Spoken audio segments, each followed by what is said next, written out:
यही चिंता करनी चाहिए। हम मरेंगे चिंता नहीं करनी चाहिए। मरना तो तुम कब तक रहोगे रे, कोई रहा क्या, नहीं रहेगा। तो हम भी मरेंगे, पर मरेंगे तो यह शान से। कैसे मरेंगे, बड़े शान से। तो शान कब होगी, बोले राम रस जीवन में पीना चाहिए, राम रस जीवन पीना चाहिए। कन्हैया लाल की जय। पाप नहीं है क्या? मनुष्य को सबसे बड़ा पाप है। पशु को पाप नहीं है। पशु वही खाता है, वही हग देता है, वही पेशाब कर देता है, क्योंकि उसे पशु है, बांधा है ना। पशु माने पास, रस्सी में बांधा है। वो पास कहते हैं रस्सी को।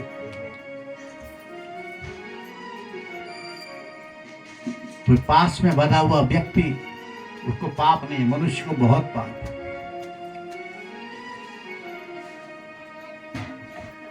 एक कथा भागवत की नहीं, मैं एक और कथा तुम्हें सुना रहा हूं, ध्यान से सुनना, पर सुनने लायक कथा। 4 चोर थे। चोर क्या? चोर थे। वो भी भगवान का भजन करते थे। ध्येय यद्यपि उनका छीनना था, लूटपाट करनी थी, पर भजन करते थे। बड़ा ध्यान से सुनिए कथा। 4 कोने में खड़े हुए। एक इधर बघौर पे खड़ा हो गया, दूसरा धौलधा देवी में, तीसरा उससे आगे, चौथा खेती में खड़ा हो गया। सबसे बड़ा चोर। 4 चोर खड़े हो गए। बघौर का चोर तो फिर भी अच्छा था, खेती के चोर खड़ा हो गए। बोलो कन्हैया लाल की जय। उनका नियम क्या था? एक कहता है वासुदेव, एक कहता है नारायण।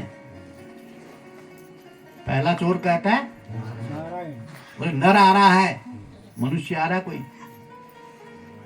दूसरा कहता है, बोले देखो भजन की भाषा, बोले नारायण। दूसरा कहता है केशव, बोले कैसा है। हाँ। तीसरा कहता है दामोदर, बोले पैसे वाला है, लगता है उसके पास बहुत गांठी। 3 चोर हो गए। चौथा कहता है, बोले देगा कैसे, बोले वासुदेव, मांस उठाओ तब देगा, ऐसे देने वाला। तो चोर भी भजन करते, पर मनुष्य भजन नहीं। बोलो कृष्ण चंद्र भगवान की। ये ध्यान रखना, ये बिनु हरि भजन न भव तरहि, यह सिद्धांत पे। कोई भी व्यक्ति, चोर भी तो, उसको भी तो अपनी जीवन है चाहिए ना। वो भी हाथ जोड़ता है, भगवान मेरी रक्षा करना, आज मुझे बहुत मिल जाए। भैया यही जीवन है। तो इधर ततः परीक्षित द्विजवर ये शिक्षया महामहिम भागवतम दधानो। जिस परीक्षित का जन्म हुआ, वो गर्भ में भगवान के दर्शन करके आया था। बाहर निकलते इधर उधर देखता है, बोले जो मेरे सामने था चतुर्भुज रूप, वो कहाँ गया, खोज रहा है। परेशान रक्षिता, जो मेरी रक्षा करता वो कहाँ गया।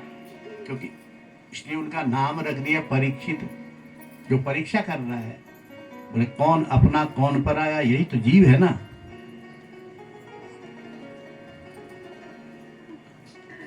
तो इधर परीक्षित का नामकरण किया।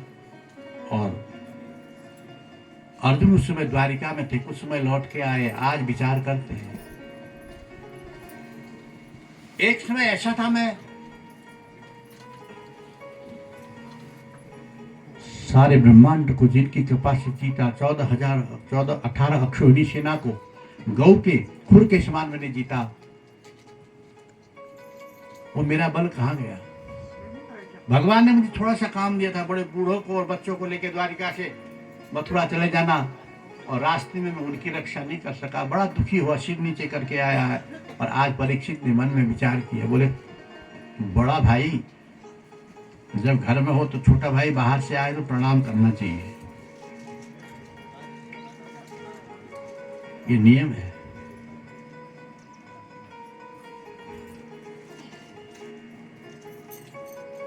बड़ा भाई युधिष्ठिर है, छोटे भाई अर्जुन है, आए, आकर के प्रणाम नहीं किया। युधिष्ठिर को बड़ा दुख हुआ। बोले आज विचार करते, बोले अब क्या करें। इसने कहा इसकी उद्दंडता आ गई इसके अंदर में और रह नहीं सके। युधिष्ठिर से कहा भैया, युधिष्ठिर कहते भैया हुआ क्या, तुम नीचे की ओर मुंह करके आए, कभी तुमने आज तक ऐसा किया नहीं, आज क्या बात है। युधिष्ठिर ने सारी कथा जब अर्जुन से सुनी, वही क्या हुआ, वही द्वारिका में आपस में लड़ करके सबका विनाश हो गया। बोलो कृष्णचंद्र भगवान की। हाँ, कैसे विनाश हो गया। रामायण पढ़ते हो आपस में लड़ते हो, रामायण पढ़ते हो आपस में लड़ते हो, रामायण पढ़ते हो भाई भाई लड़ते हो, रामायण पढ़ते हो आपस में लड़ते हो, रामायण पढ़ते हो आपस में लड़ते हो। यह कैसी भक्ति है जो सब भी दुखी रहते हो, यह कैसी भक्ति है सब दुखी जो रहते हो, रामायण पढ़ते हो आपस में लड़ते हो, रामायण पढ़ते हो आपस में लड़ते हो। यह कैसी भक्ति है आपस में लड़ते हो, यह कैसी भक्ति है आपस में लड़ते हो। इसलिए केदारनाथ बद्रीनाथ के दर्शन करने जो गया बद्री उसकी काया सुधरी, बद्रीनाथ के दर्शन करना, क्योंकि मूलम ही विष्णु देवानाम यत्र धर्म और सनातनम, हमारे सनातन का हमारे सर्वस्व का मूल भगवान विष्णु है। जैसे पीपल का पेड़ है ना, पेड़ के नीचे पानी दे दो सब कुछ उसमें सच जाता है। जितना भी यज्ञ याग आदि कर्म है, आकाशात् पतितं तोयम यथा गच्छति सागरम, सर्वदेव नमस्कार केशवम प्रतिगच्छति। आकाश से वर्षा होती, नदी नालों के माध्यम से समुद्र में जाता है, समुद्र से वही पानी उड़ करके बादल बनता है, वही बादल वृष्टि करता है और तभी हम लोग सुखी रहते हैं। ये तो सुखी रहना कुछ नहीं, क्योंकि कृपा किसकी है, और ये तो परमात्मा की कृपा है बस, और कोई नहीं। इसलिए उठते हुए परीक्षित को राज्य दिया। अब परीक्षित ने जब मुकुट तो धारण कर लिया, पर छोटा बालक था, बुद्धि कहाँ थी इतनी, उतारा मुकुट को खजाने में रख दिया। इसीलिए खजाने में रखा कि जो पूर्वजों की जो संपत्ति को संभाल के रखना चाहिए, यादगार है ये, बस रख दिया। और अपने आप मंत्री लोगों के साथ में राजकाज को देखने लगे। एक बार की बात है, परीक्षित ने मन में विचार किया, देखूं तो सही हमारे घर में सामान कितना है, खजाना कितना है हमारे राज्य में, क्योंकि प्रजा को चलाने के लिए राजा के पास खजाना होना जरूरी है। देखते ना, जब एक्सीडेंट होता है प्रधानमंत्री कोष से मिलता है, किसी को कोई विपत्ति आती है तो प्रधानमंत्री राज के कोष से मिलता है, क्योंकि राजा का धन प्रजा के काम आता है। इसलिए हम लोग टैक्स देते हैं, और जीएसटी लगी है आजकल, सभी जानते हैं, वो जीएसटी देना चाहिए, टैक्स देना चाहिए, क्योंकि हमारा ये पैसा किसी गरीब के काम आता है, किसी निर्बल के काम आता है। टैक्स देना चाहिए, टैक्स चोरी नहीं करनी चाहिए। बैंकों का जो पैसा है टैक्स में कटता, इसीलिए कटता है कि क्योंकि राजा का जो धन है प्रजा के काम आता है। परीक्षित ने खजाना खोला, खजाने में देखे बड़े सुंदर सुंदर मुकुट थे, हीरा मोती पन्ना जवाहरात।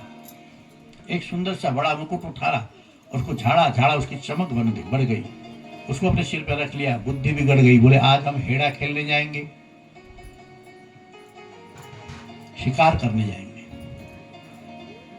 शिकार करने के लिए चले गए, जंगल में गए, बहुत रात हो गई। एक ऋषि थे वहां पर बैठे हुए जिनका नाम था शमीक ऋषि। परेशानी हो रही तो ऊपर बैठ जाओ महाराज जी, ऊपर बैठ जाओ, परेशान मत होना। देखो सच्ची बात है कि परेशानी हो जाए क्या फायदा उसका, कुर्सी में बैठ जाओ, कोई बात नहीं। कृष्णचंद्र भगवान की जय। अरे जब शरीर में परेशानी, कथा कहाँ सुनी जाएगी फिर? पैर लंबे उधर पे बैठ जाओ, पैर लंबे कर लो, मानो बात नहीं? चलो बोलो रामचंद्र भगवान की जय। मुकुट को पहन करके बुद्धि बिगड़ी शमीक ऋषि के गले में। आश्रम में गए, बोले ऋषि के आश्रम खाना पीना मिलेगा, भूख लग गई थी, पानी पीऊंगा, कुछ खाने मिलेगा। तो ऋषि समाधि में थे, कुछ पता नहीं चला कौन आया कौन गया। उसी समय बहुत देर हो गई तो मरे हुए सांप को देखा, अपने धनुष की नोक से उठाया तो ऋषि के गले में डाल दिया। बोले राज ऋषि, जैसे तुमने मेरा सत्कार किया ना, मैंने भी तुम्हारा ऐसा सत्कार किया। मरा हुआ सांप जब डाला तो कुछ ग्वाले वहां थे, उन्होंने देख लिया, बोले आवाज लगाई, बोले उनके बेटे को श्रृंगी को, बोले श्रृंगी श्रृंगी इधर आओ, तुम्हारे पिता जो शमीक ऋषि है ना, उसके गले में अभी कोई राजा आया था, मरा हुआ सांप डाल के चला गया। श्रृंगी ऋषि को बड़ा क्रोध आया। कौशिकी नदी थी, उसका जल हाथ में लिया और श्राप दे दिया। एषुते लंघित मर्यादा तक्षको सप्तते हनि। उसको डाला। शमीक ऋषि ने आंखें बंद की और देखा राजा था कौन? वही तो परीक्षित राजा है। और ऐसे राजा का तुमने श्राप दिया, बोले अच्छा नहीं किया। बेटा उनसे कहो कि 7 दिन में तुम्हारी मृत्यु होगी तो मृत्यु सुधारो। बोलो कृष्णचंद्र भगवान की। अब परीक्षित घर में गए, मुकुट निकाला, मुकुट निकाल के सोचा मैंने क्या अच्छा क्या क्या। ये ध्यान रखना, आज हमने क्या भला किया बुरा किया, विचार करना सोने से पहले हो, तुम सुखी रहोगे। क्या हमारे इन हाथों ने कुछ अच्छा भी किया?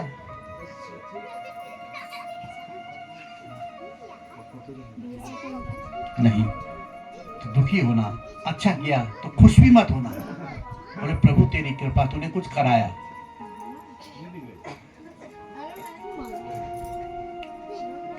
तो भगवान से प्रार्थना करनी है।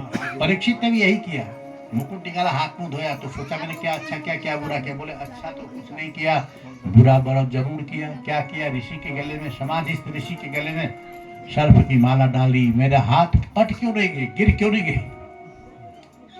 जिन हाथों से ऋषि मुनियों की, ब्राह्मणों की, गौ की, वेदों की सेवा करनी चाहिए थी, वही हाथ आज बुरे काम में फंस गए और बहुत दुखी हुए। उसी समय में 2 शिष्य आ गए।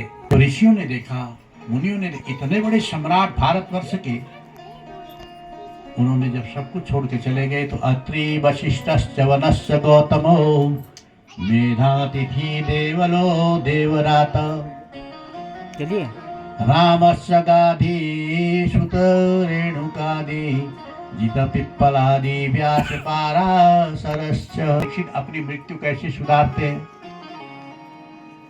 सबसे बड़ा काम यही है कि हमारी मृत्यु सुधर जाए। मृत्यु सुधारने के लिए क्या करें? मौत दुखदाई है, बहुत दुख देती है, बुढ़ापा दुख देता है। तो परीक्षित तो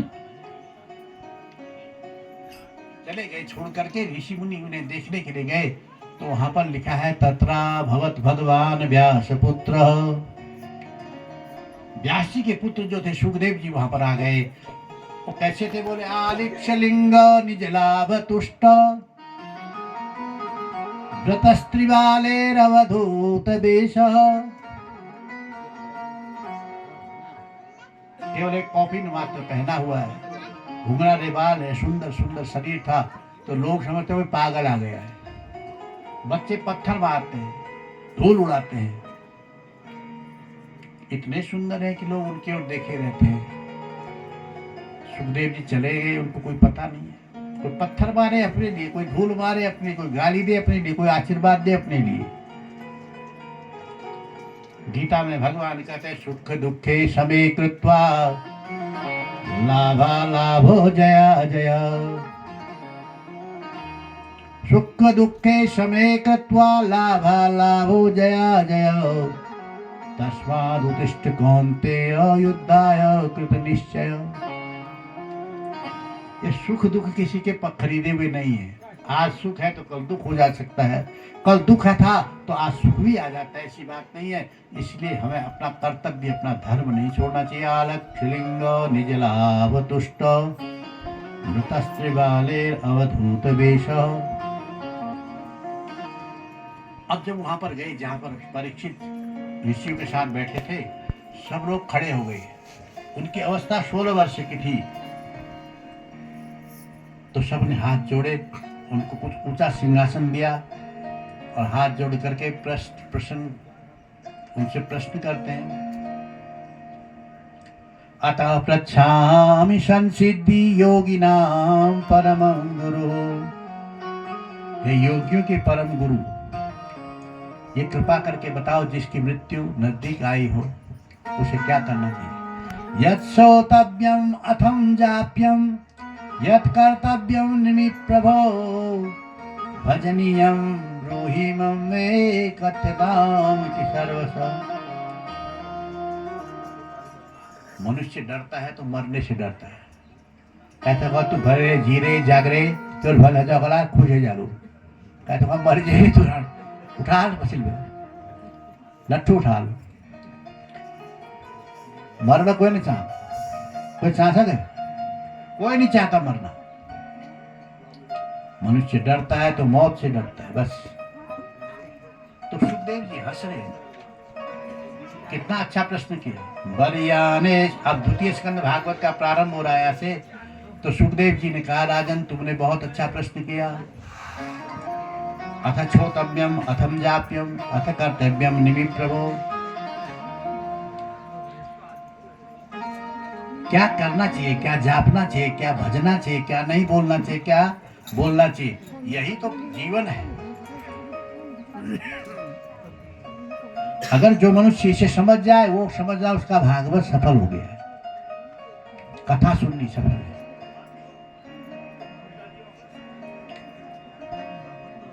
वर्यानेषु ते प्रश्न कृतं लोकहितं नृपः आत्मविस्मितं पुंसां श्रोतव्यादिषु कर्मसु। राजन तुमने बहुत अच्छा प्रश्न पूछा। बोले क्या? जिसकी मृत्यु नजदीक हो उसे क्या करना चाहिए। हाँ, ये बहुत जरूरी बात है। हे योगियों के गुरु, हम आपसे प्रश्न करते हैं, आप बताओ कृपा करके क्या करें। अब सुखदेव जी ने कहा तो मैं तुमसे एक प्रश्न पूछता हूँ। बोले सबसे पहले बताओ कि जीवन कितने दिन का है। ये जीवन कितने दिन का है? बोले 100 वर्ष का होगा बहुत है। तो कोई भाग्यशाली जीतेगा। 50-60 होते या लगड़े हो जाते हैं तो 100 को कौन पूछेगा। बोलो कृष्णचंद्र भगवान की। अब हिसाब आप लोग लगा लेना, 100 साल जी भी गए हैं।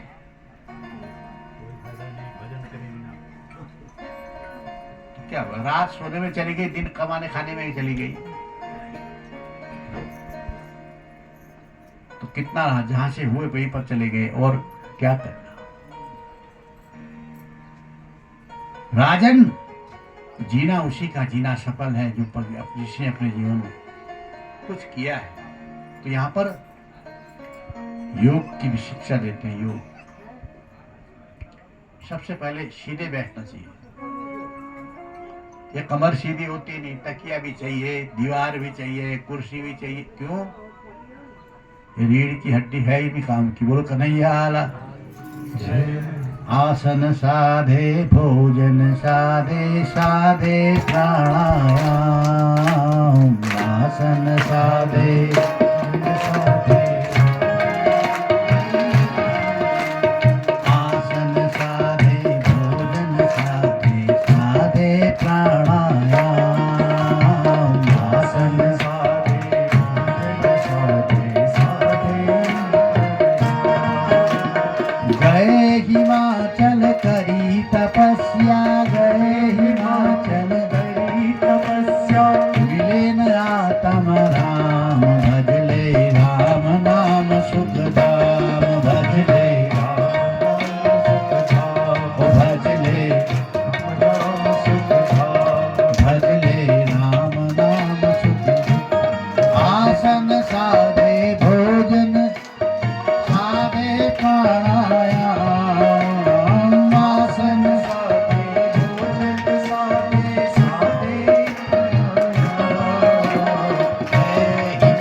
करूं तेरे साथ ब्याह करके? बोलो कृष्णचंद्र भाई।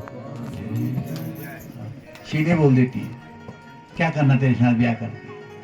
और ये ऋषि कर्दम के विषय में जानते थे, मनु महाराज की बेटी है, तो सबसे पहले बेटी को लेकर के जमात को देखने के लिए जंगल में गए। बोल 3 आसन बिछाए। बोलो कृष्णचंद्र भगवान की।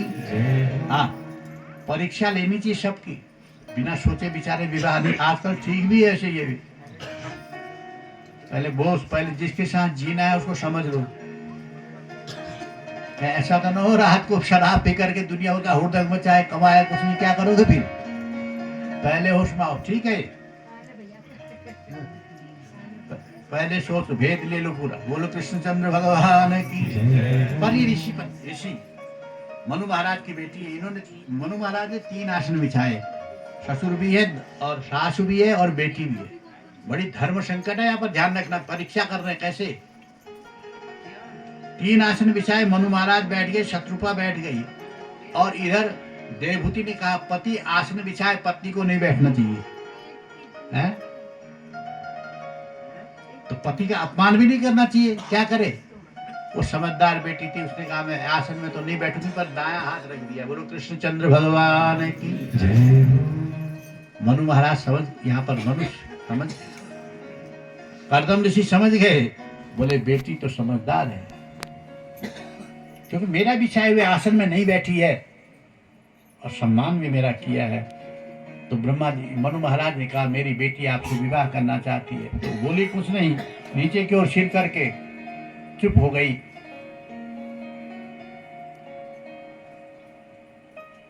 इसलिए चुप हो गई कि मेरे पति होने वाले हैं। भैया ध्यान रखना, सोना है ना, सोना आपके पास, सबके पास है सोना। सोने की परीक्षा 4 प्रकार से होती है।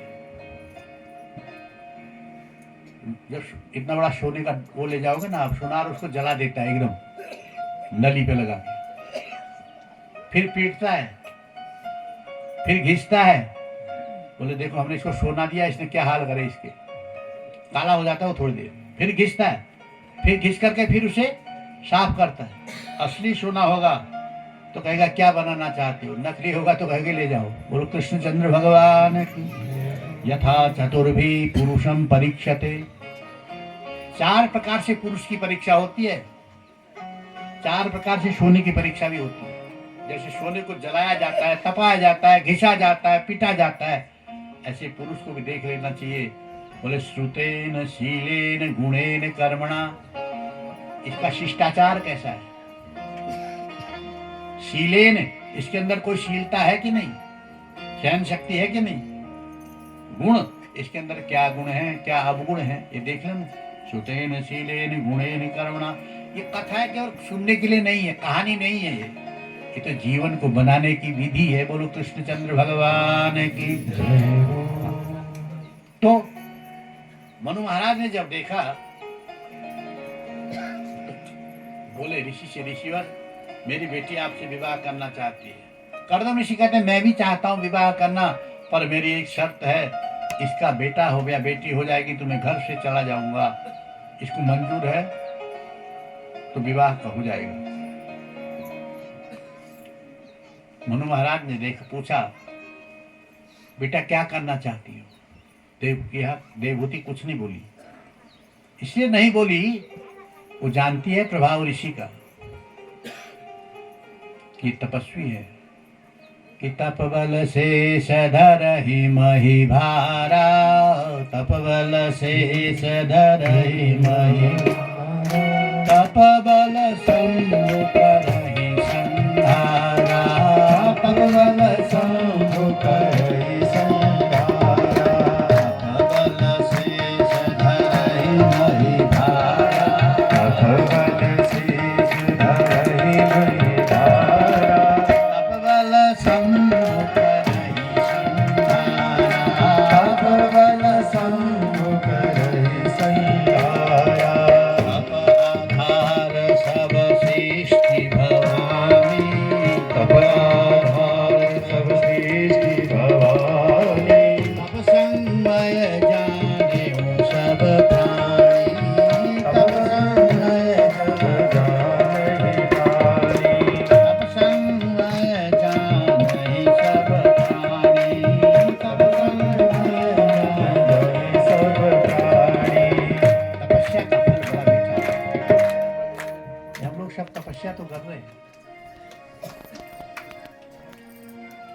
तपस्या सभी करते हैं। बच्चे हैं, विद्यार्थी है, वो भी तपस्या करता है, अध्ययन करते हैं बच्चे, वो भी तप है। काम करने वाले हैं, घर की जो माताएं हैं, बहन है, वो भी दिन भर काम कर, वो भी तप है। ध्यान रखना, बहुत बड़ा तप है। और जो पुरुष कमाते हैं वो भी तप है। कमाना भी तप है। अपने धर्म पर चलना, स्वधर्मम निधनम से, पर धर्मो भयावह, पर जो शराब पीते ये बड़ा अधर्म है। बोलो कृष्णचंद्र भक्त, इनको तो लट्ठे से मारना चाहिए। बोलो, रात को खाने के लिए नमक नहीं घर में, तो यहाँ बोतल चली है, क्या करोगे तुमने? तब सबका तप से संबंध है, पर इनका तप में कोई फल नहीं है। तो ऋषि ने मन में विचार किया,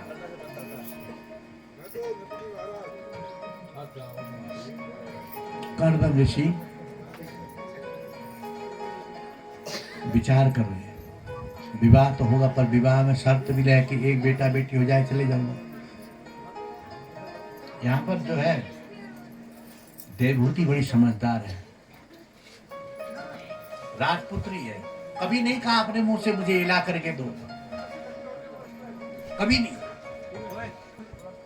ऋषि तपस्या करते हैं, तपस्या करते करते 60,000 वर्ष बीत गए। उनकी लकड़ी लाती है, कुशा लाती है, पानी लाती है, जल लाती है, फल फूल जो मिलता है खाती है। एक दिन कर्दम ऋषि को देवभूति को लकड़ी लाने में देरी हो गई। हवन की लकड़ी पवित्र लकड़ी चाहिए, आम हो, पीपल हो या बान, बुरुश है, हर्ष, चीड़, ये लकड़ियाँ हवन में ज्यादा अच्छी लगती है। लकड़ी लाने में देरी हो गई तो ऋषि ने सोचा, लगे नहीं अब क्या करूं, हवन नित्य प्रति अग्निहोत्र करते। आंखें खोली तो थोड़ी देर में देवभूति लकड़ी का गट्ठ ले करके आ गई और जाकर के नीचे रखा, प्रणाम किया ऋषि को। ऋषि ने जब देखा आश्चर्यचकित हो गए। देखो, ये राजपुत्री थी, राजा के भी मनु की बेटी है, मेरे साथ विवाह हुआ, पर मैं कैसा पति। बोलो कृष्णचंद्र भगवान की। पति पत्नी दोनों चक्के हैं, रथ के चक्के हैं। बराबर चलेंगे तो रथ चलेगा, बराबर नहीं चलेंगे तो रथ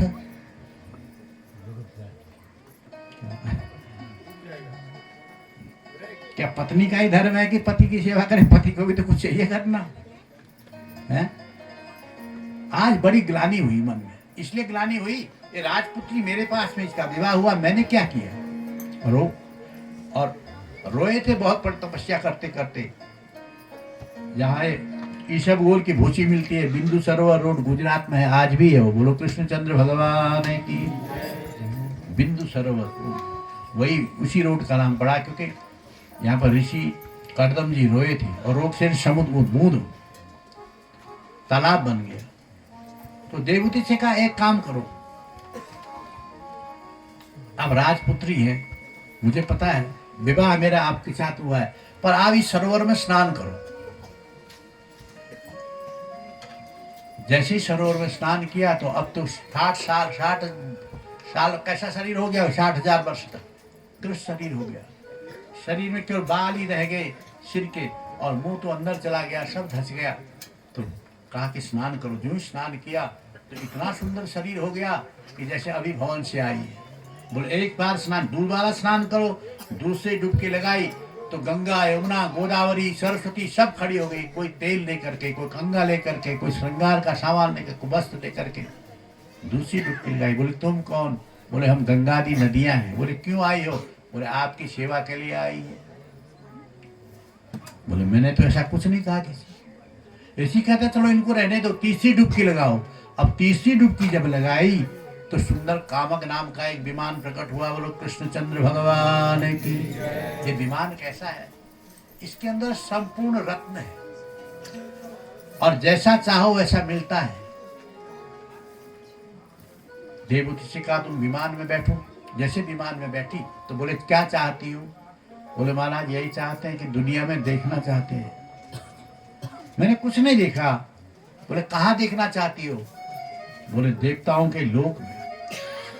बोले चित्र थे व्यभ्राजितम च सर्वतो भद्रेव च। देवताओं के बगीचे हैं यहाँ। यहाँ न भूख लगती है, न प्यास लगती है, न नींद लगती है। यहाँ सुखी सुख है, दुख है ही नहीं। सर्वतो भद्र मंडल, नंदन वन इंद्र के पास में, कानन वन, ये वनों में घूमते घूमते बहुत समय बीत गया और सुख का समय कब जाता है पता ही नहीं चला। बोलो कृष्णचंद्र भगवान की। एक आचार्य हमें पढ़ाते थे बनारस में, वो बड़े बुजुर्ग हो गए थे, कमर झुक गई, बेचारे लट्ठी लेके आते थे पर पढ़ाते थे जरूर, इतना विद्वान थे पूछो नहीं। एक बार वो जा रहे थे, जाके कोई मनचले छोकरे मिल गए रास्ते में, तो मजाक किया, बोले बाबा जी आप क्या ढूंढ रहे हैं? उन्होंने पीछे की ओर देखा, बोले बेटा मैं जो ढूंढ रहा हूँ वो है ही नहीं, तुम्हें मिलेगा भी नहीं। बोले क्या ढूंढ रहे? हम ढूंढ लेते, मदद करते। बोले मैं यही ढूंढ रहा हूँ। वो हंस रहे थे ना कि मेरी जवानी कहाँ चली गई। बोलो कृष्णचंद्र भगवान की। मैं यही ढूंढ रहा हूँ कि मैं जब मेरी जवानी गई कहाँ। छोकरों ने सिर नीचे क्या भाग गए, क्योंकि किसी का साथ देती नहीं है। बोलो कन्हैया। आयु नश्यति पश्यताम प्रतिदिनम यान्ति क्षयम यौवनम। हमारी आयु दिन पर दिन, हम सोचते हैं जवान हो रहे हैं पर जवान नहीं हो रहे, एक एक दिन जा रहा है जिंदगी का। आयु नश्यति पश्यताम, देख रहे हैं सारा जगत।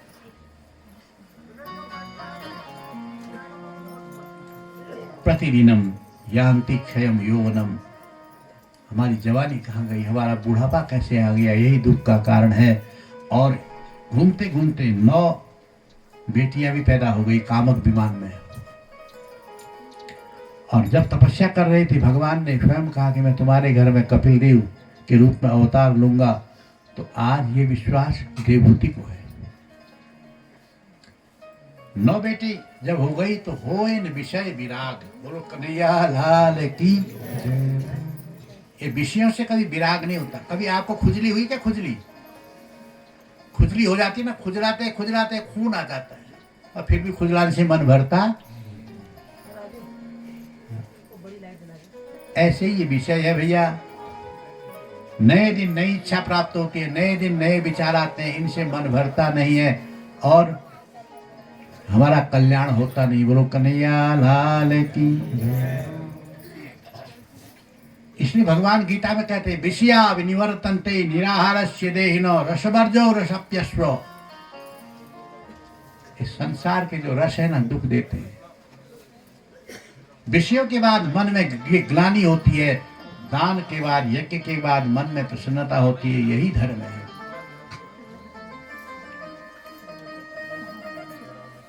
क्योंकि जो इस 9 बेटियां पैदा हुई तो अब तो लौट करके हो इन विषय विराग भवन बसत भा चौथ पनो हृदय बहुत दुख लाग कि जन्म गए क्या दे दो। मैंने एक बालक के लिए कहा था, अब तो 9 हो गई है।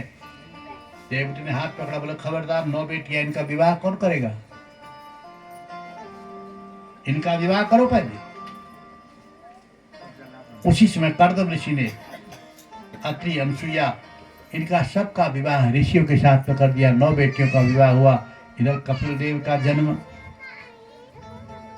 10वें बेटे के रूप में कपिल देव आए, जो सांख्य शास्त्र के आचार्य कहलाए हैं। और इन्हीं से सब सांख्य की उत्पत्ति हुई है। रस रूप गंध शब्द स्पर्श संख्या परिणाम पृथकत्व पृथक, ये परत्व अपरत्व गुरुत्व जो हम देख रहे हैं। देखो सांख्य शास्त्र का यही, हमारा जो शरीर है ना, ये इसमें 5 ज्ञानेंद्रियां हैं।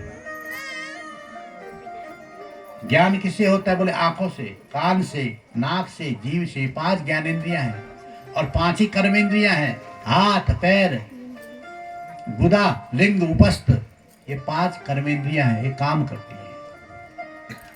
और मन बुद्धि चित्त अहंकार, ये 5 तन्मात्राएं हैं।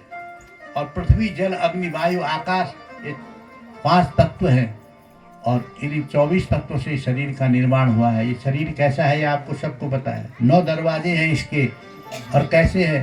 ये सोच लेना, सब गंध से भरे हुए। बोलो कन्हैया लाल की जय। याद करो जरा, इस शरीर के किसी से कोई अच्छी चीज मिलती है कि जहां देखो गंद ही गंद है।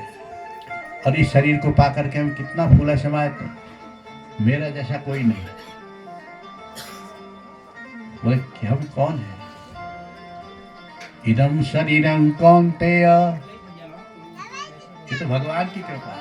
गीता में कहते हैं भगवान, इदम शरीरं कौन्तेय क्षेत्रमित्यभिधीयते रसो वर्जो रसप्यस्व मामेव च देहिनाम्। जिसको रस मानते ना, वो रस नहीं है।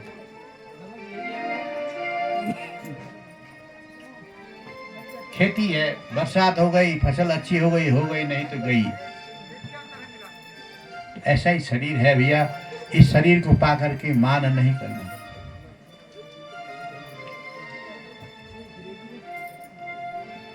भगवान ने किसी को लूला बनाया, किसी को लगना बनाया, किसी को अंधा बनाया, किसी को पागल बनाया, किसी को सही बनाया, किसी को ज्ञानी बनाया, किसी को मूर्ख बनाया। ये तो उसकी माया है।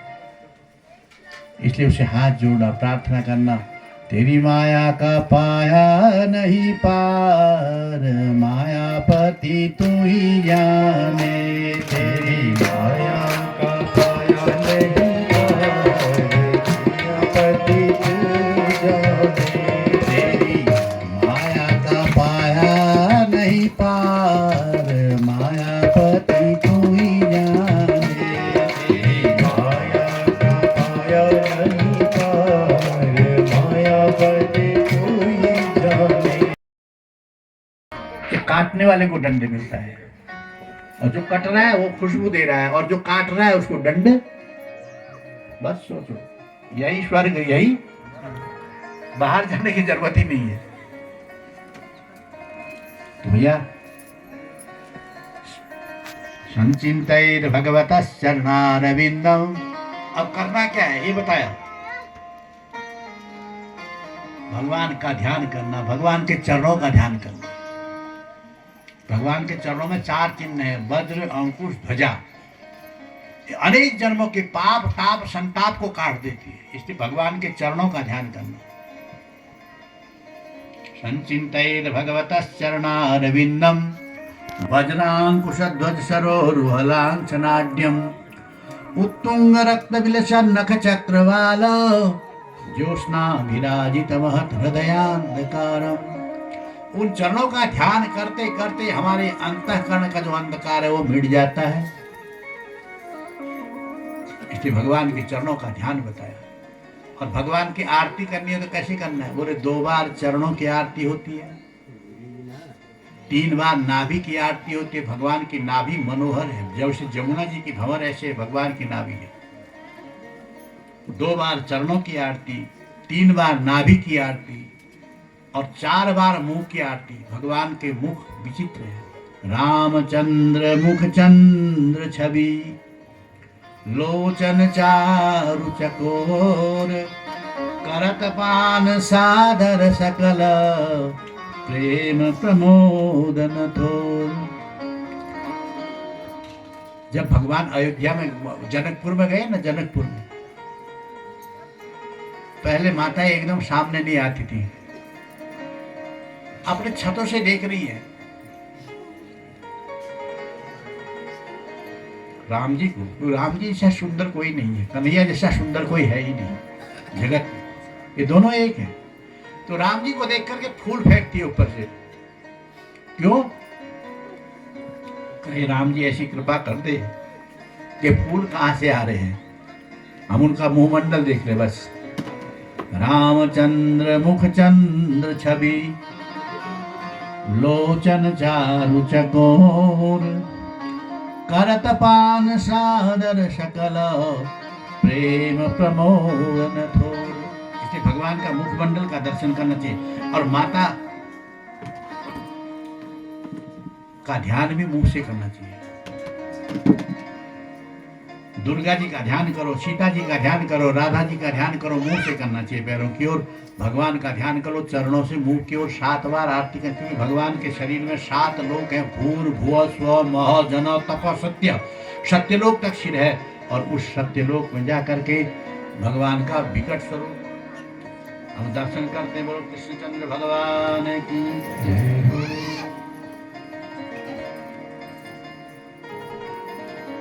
भगवान को जानने वाला कोई कोई होता है। अब भगवान के विराट स्वरूप का यहाँ पर वर्णन है, इसे आप लोग सुनना। भगवान कैसे हैं? विश्वरूप रघुवंश मणि मानि वचन विश्वास, लोक कल्पना वेद कर अंग अंग प्रतिजाशु। क्योंकि भगवान का विश्वरूप यहाँ पर वर्णन किया गया है।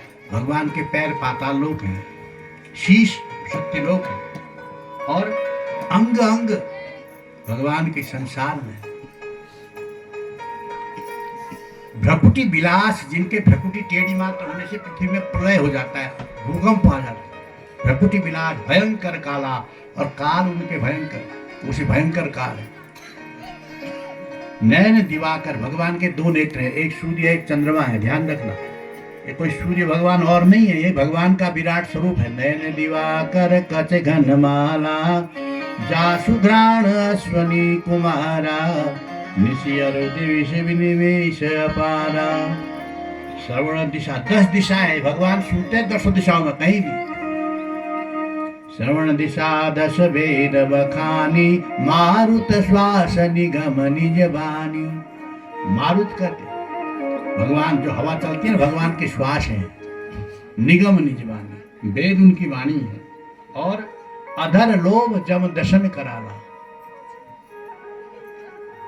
भगवान की जो अधर है, होंठ है, वो लोभ है।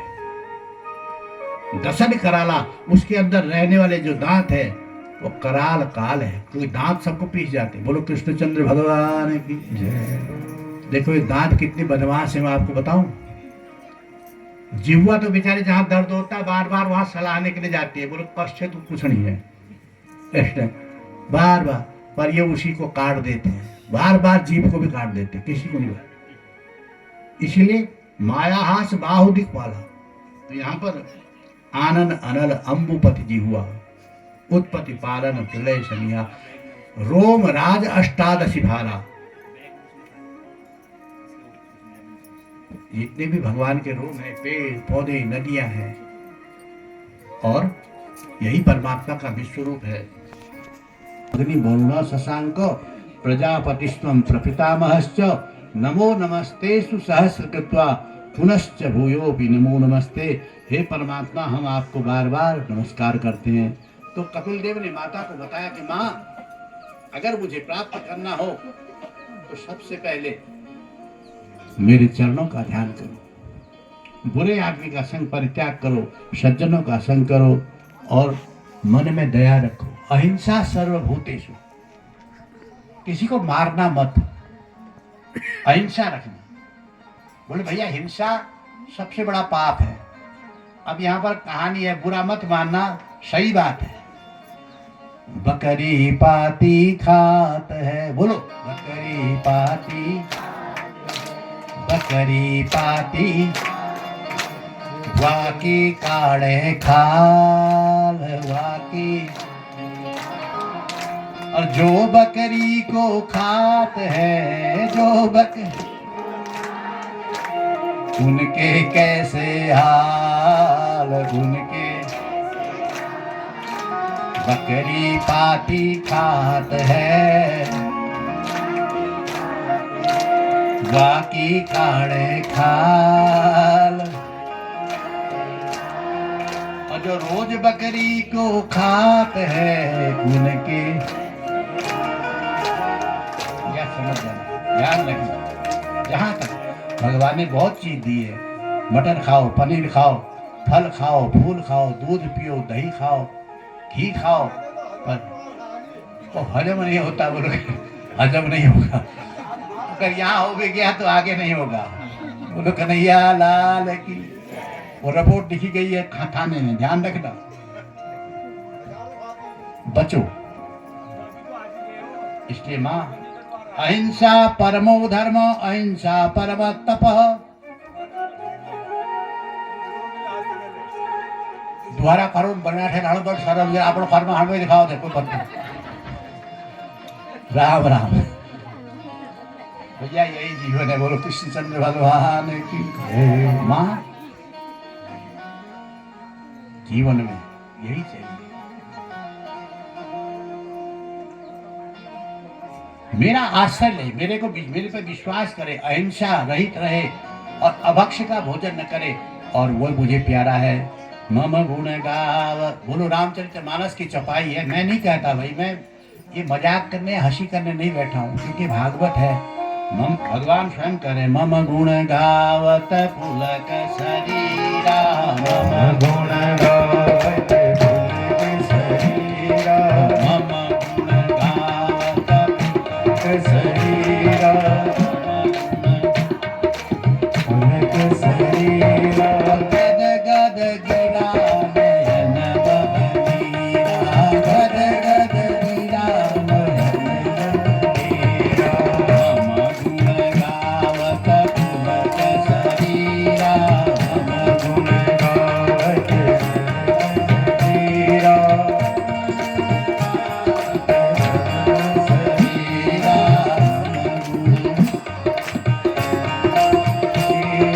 गद गद गिरा नयन बहनीरा, गद गद गद गद गिरा नयन। एकांत में बैठ करके रोना बहुत अच्छा है।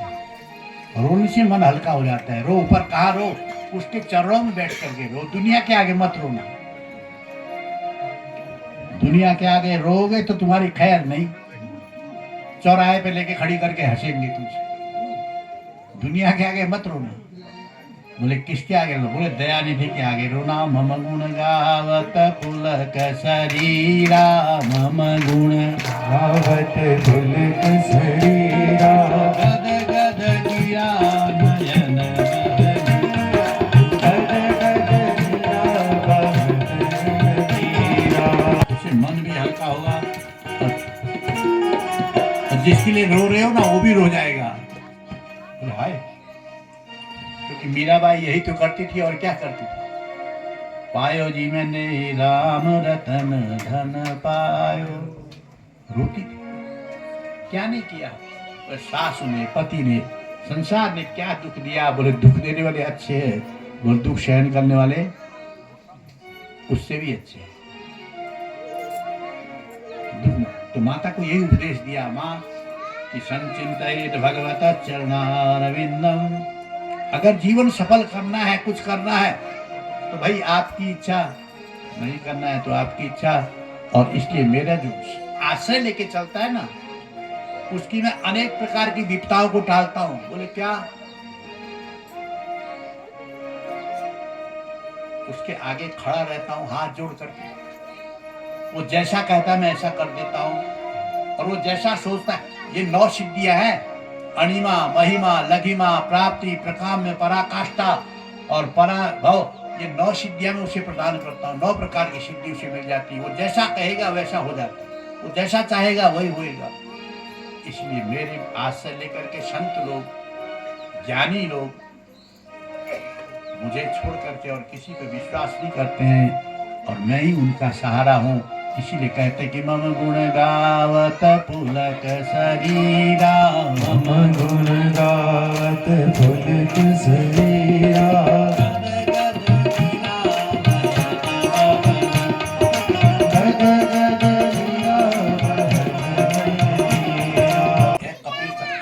सांख्य शास्त्र है। माँ मेरा आश्रय रहने वाले को मैं 9 प्रकार की चीजें देता हूँ, 9 सिद्धियां प्रदान करता हूँ कि अष्ट सिद्धि नवनिधि की दाता, असवर दीन अजर अमर गुण निधि सुत हो, करहूँ बहुत रघुनायक।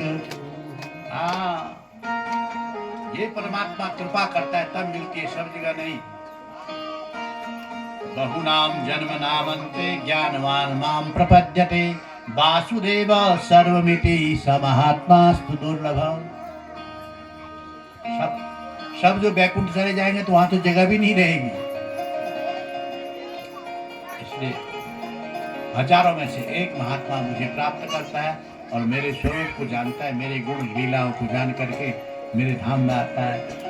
ये जो कपिल देव का उपाख्यान आपने सुना ना कथा, ये धन, आयु, वैभव, नाना प्रकार की सुख संपदा को प्रदान करता है। बोलो कपिल देव भगवान की जय। नमन शृणोति कपिल मुनि मदत्ते। जिस कपिल देव की आख्यान को सुनता है, मन में विचार करता है, उसके अनुसार चलता है, उसके जीवन में कोई कमी नहीं रहती है और भगवान उसे सब प्रदान करते हैं। और कल दक्ष प्रजापति का चरित्र होगा, शिव जी का चरित्र, और उसके बाद ध्रुव जी का चरित्र, वेद का चरित्र, पृथ्वी का चरित्र, कथा ही कथा है।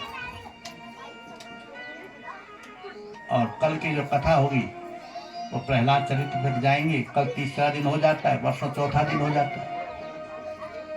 परसों राम अवतार, कृष्ण अवतार और वामना अवतार, सारे अवतारों की कथा ही कथा है। और आप लोग बड़ी भाग्यशाली है जो बैठ करके गंगा में स्नान कर रहे हैं। तो